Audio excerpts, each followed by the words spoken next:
Hey folks, Pirate Tiger here. Welcome back to Over the Alps. We have recently re-encountered Herr Dr. Schweiger, a broken man, clearly, deeply infatuated with Fräulein Wolf. Unlike us, we don't like her one bit. I mean, she's a good-looking dame, but she's also really damn dangerous. I don't know, maybe that's your thing. I'm not here to judge. I am, however, here to find Louisa Vercoli, and that means finding the Fräulein, and the doctor is going to help us. Let's see how much help he's going to be. Onward to Jungfraujoch, or Jungfraujoch. If you know how to pronounce that, please don't tell me. It's fine. There's only one route out of Lauterbrunnen, and that was up. Up over the Alps! We sat facing each other on either side of the train car. Schweiger looked ill, sweating despite the icy mountain air. He caught my eyes on him. "I see you judging me," he growled. "But I love her, I tell you. Call me a fool if you like, but I do." At least he had some spirit left in him. Yes. But surely you know she's a Nazi. Yeah. Well, you'll get over it isn't going to help. And I don't think convincing him otherwise is going to help either. We can just, when it comes to it, we'll just ditch him. That's fine. It's fine. It wouldn't be the first time it's happened to him. At least he had some spirit left in him. I like this. However sour it had turned, perhaps it would prove useful. Agreed. I think he does know she's a Nazi, or maybe if he doesn't, he's not going to believe it. He's a broken man, and he's clearly a fool. The Fräulein is evil. That's not going to help us either. Oh, what the hell? Evil?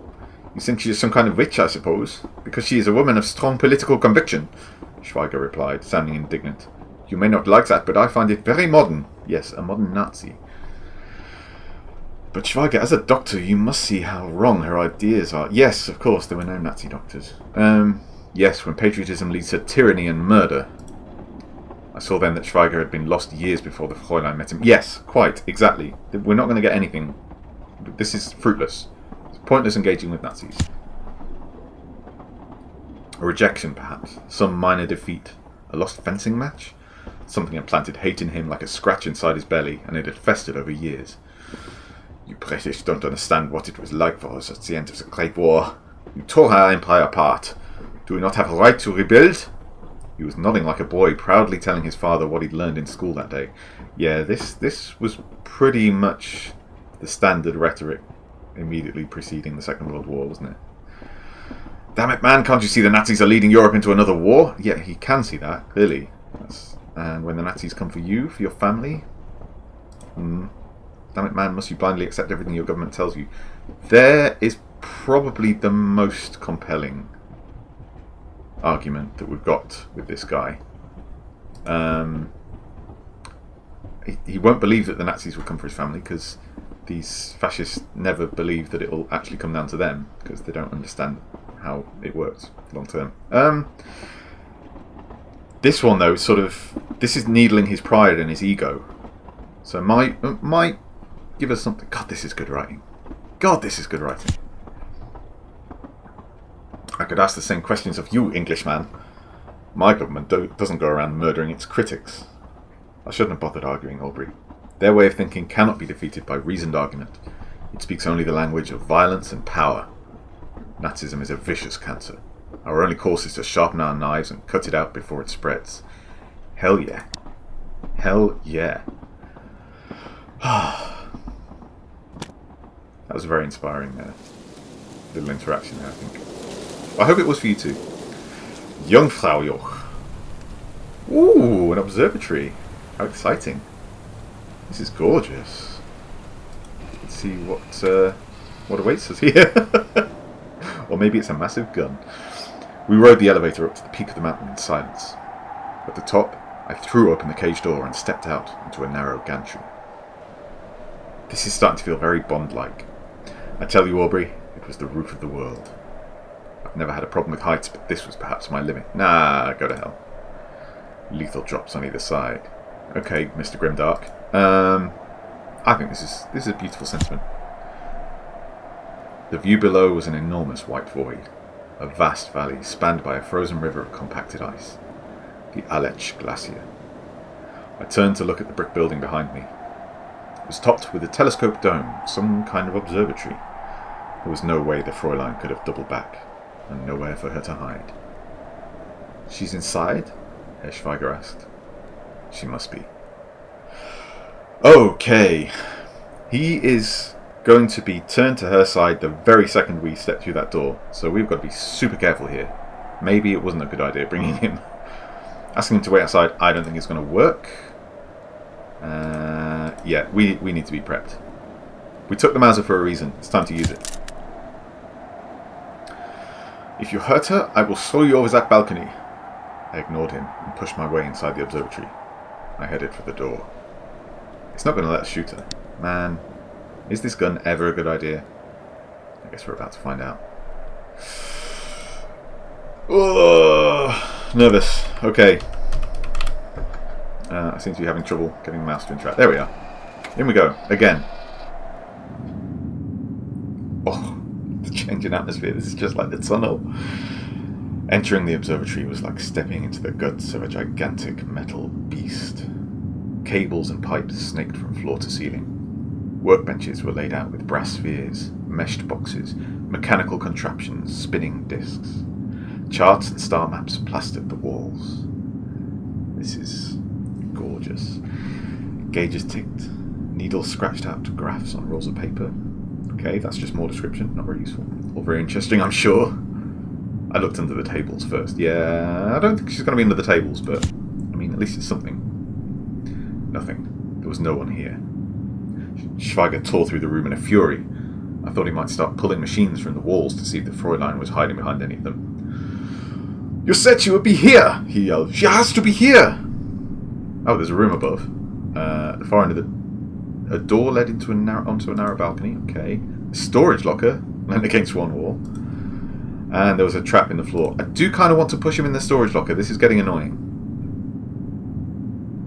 But it's probably me. Trap in the floor. Yeah. Try in the room above.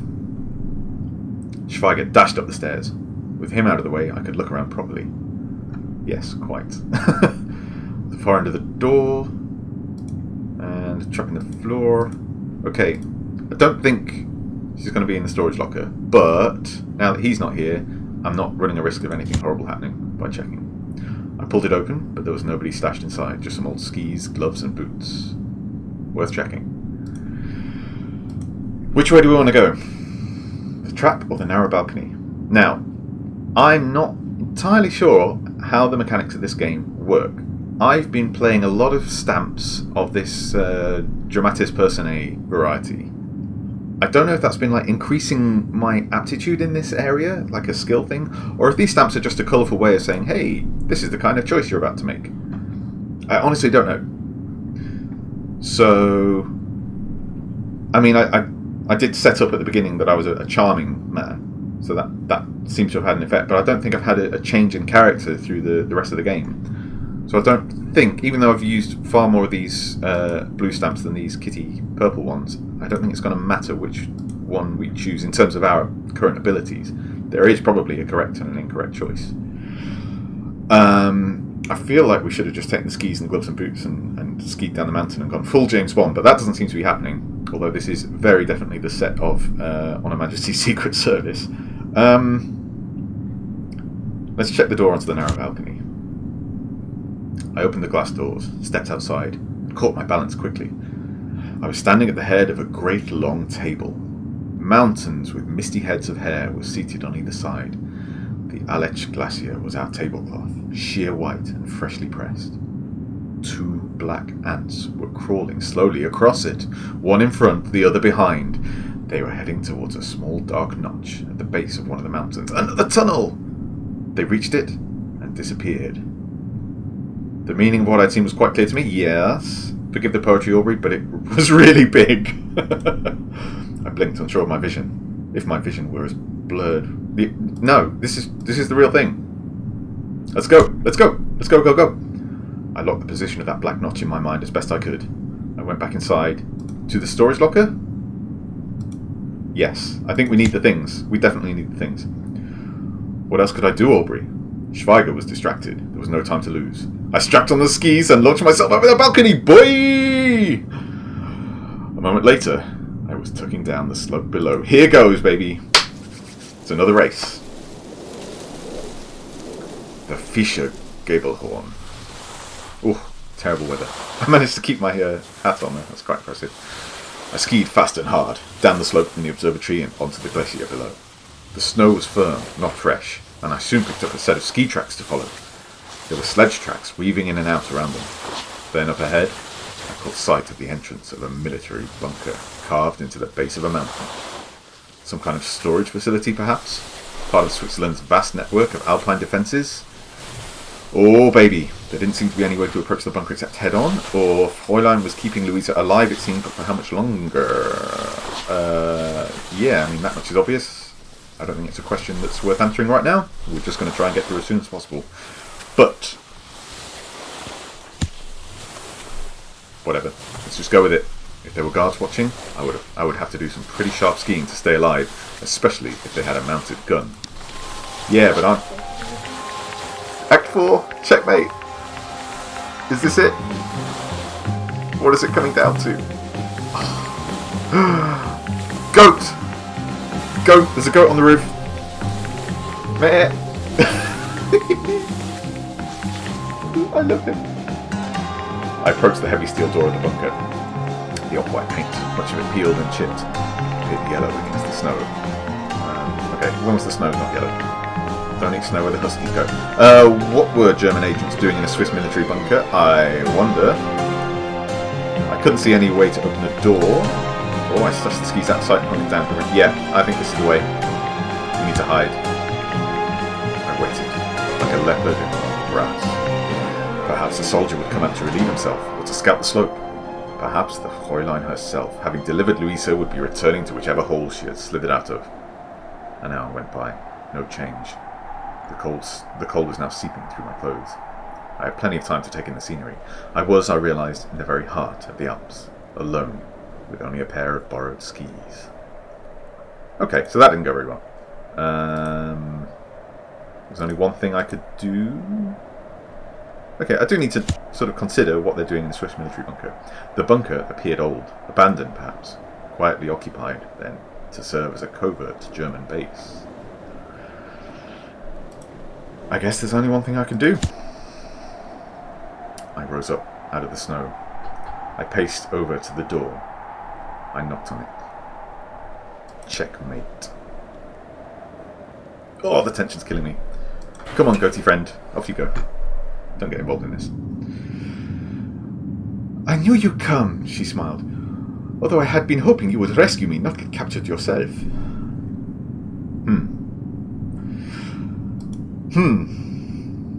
She's tired and scared. I ignored her baiting. I think it's time. I haven't really described Louisa to you, I think, Aubrey.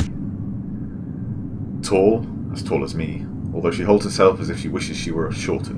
She has ringed black hair and deep-set brown eyes beneath slanting brows. When she speaks, she waves her hand about like her father.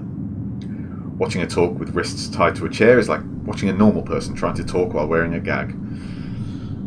It's super hot. But my wrists were tied to a chair as well, so there wasn't much I could do to help. Yeah, we've walked into the lion's den here, or the wolf's den, sorry. Getting captured was the only way to get inside, true. I wonder if you had some idea of the layout of this place. Okay. Control will want a full map of the place, I should think. Asking her is probably a good idea, because she remembers stuff. I wondered if you'd have some idea of the layout of this place. You want me to find a way out? Isn't that your job? Nothing at all in that vice-like memory of yours that might help. Yes, but I thought I'd give you a turn at it. I'll think of something then. Yeah, no need to be sarcastic. I think this is kind of charming, honestly. So she's sick of being in a world where she's not taken seriously. She groaned, and I could see her hands straining at the ropes, trying to offer a dismissive wave. Louisa and I were tied up, side by side, to wooden chairs. They looked like they'd come from a prep school's exam hall. We were deep inside the bunker, in an office of some kind, and the bunker was large, dug into the underbelly of the mountain. Perhaps it was due to become larger. I'd seen dynamite stacked near the outer door. Oh, Chekhov's dynamite, I love it. Has the Fräulein been interrogating you? What have they asked you? Don't worry, Louisa, I'll get us out of here. I think this is an important question. I need to know what they know. Louisa nodded. She's pretending to be my friend now, she remarked, rolling her eyes. What, by tying you up? As if she thinks I've forgotten about her driving a car over my father. Yeah, good shout, good point. Her head came up sharply. But Papa! He was hurt. This is true. He's waiting for his injury. We could just lie. I don't know how he is. That is the truth. Am I going to lie to her to get her on side? This will have dire consequences down the line, I'm sure of it. But right now I really, really need her on side. Ugh. I'm not a bad man. I'm just being a little bit bad for now. Are you sure? She studied my face, then looked away. You don't know, do you? You've been too busy running after me. Shoot. Honesty is the best policy, folks. Our conversation was cut short. The door opened, and there was the Fräulein, that little Mauser in her hand. That's what this was all about. She just wanted her gun back. She left it in a moment of weakness. Hard to believe she was the same woman I'd met on that train from Milan. I believe it. I absolutely believe it. Wolf, we meet again. Ba ba ba.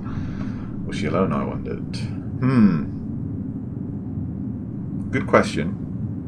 She came here alone. I mean, just with Louisa.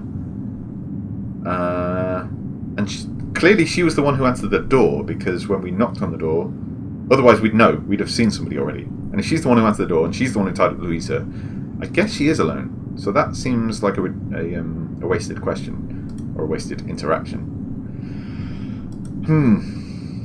Yeah, go on, let's have a laugh. Wolf, we meet again. Oof, she does not look well. She sighed. She looked tired. Shadows under her eyes. Pale skin. She even seemed a little out of breath. Do you need to sit down, Fräulein? You can have my seat. Okay, that's good. That is good. I like that. Let us go, for old time's sake. I'd worry if I were you. Come on, this is hilarious. She didn't laugh, only scowled. Ah, you got no sense of humour. Nazis, man. This Fräulein was far less fun than the old one, Aubrey. Tell me, Mr. Smith, do you play chess? Of course, and I'm very good at it too. This goody two-shoes character is just so dull. Only with worthy opponents. You cat. It's a oh my god, this is how you resist interrogation, apparently. That's a game of the ball, isn't it? How tall? I expect you're one of those card players, she replied with contempt. From a locker at the back of the office, she produced an old board and a set of heavy metal pieces. She pulled over a chair and set it down to use as a table. You and I will play. If I win, I will shoot the girl. If you win, then we will play again. She set her gun down and began laying out the chess pieces. Damn! That's, I don't like this. Or she can give me the information I require. I could claim not to play chess. You'll never let us go with or without Louisa's information. True. You're afraid I'll win. That's why the stakes are so one-sided. I accept. Well, that's not useful. I accept, but not on those terms. Okay. So, yeah, super charming. Sure, I accept. But these two are more interesting choices, I think. You're afraid I'll win. That's why the stakes are so one-sided. Now, is this is kind of goading her. Sort of needling her ego again, which worked well with the Doctor, but she is much more canny than, well, let's be honest, anyone else in this entire game. I accept, but not on those terms. It's kind of saying the same thing, but a bit more aggressively, like firm refusal. I don't know. Basically, she's run out of ideas. She's not getting anywhere with interrogating Louisa, I think. Although we weren't far behind, so maybe she hasn't had a chance yet. Because we literally just chased her into this bunker.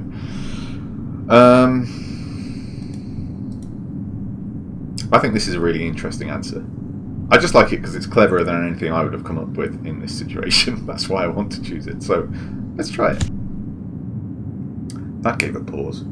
She took a seat on her side of the board. So let's say you win. What would you want for it? If I win, you let us go. I don't think that's going to happen. If I win, you give up the names of your handlers. She would be willing to go for that, I think. And I want you to defect to my side. Oh, damn. I don't see that happening. This, I think, is realistic. Because she's convinced that we're going to die anyway. Like, she's going to kill us at some point. But I think she doesn't particularly like me at the moment, from what I recall. Just in general, not to mention this particular situation. Huh. Do I go with the more charming character that I've been trying to play in general, or do I go with this, which I think is actually more likely to yield results? I just don't know. And you don't know either. Find out next time. See you, folks. Bye!